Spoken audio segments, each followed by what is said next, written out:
Data breaches are always in the news, but for every breach headline you read, there's a deeper truth nobody's talking about.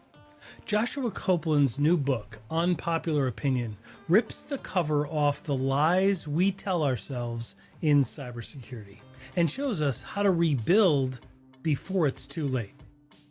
Look, cybersecurity is broken, but it's not broken by hackers or cybercriminals. It's by the defenders, career paths, and the vendors. Today, Josh exposes the myths, the bad habits, and frankly, the bull crap that's holding the industry back. So buckle up, this one might sting. This is Cybercrime Junkies, and now the show.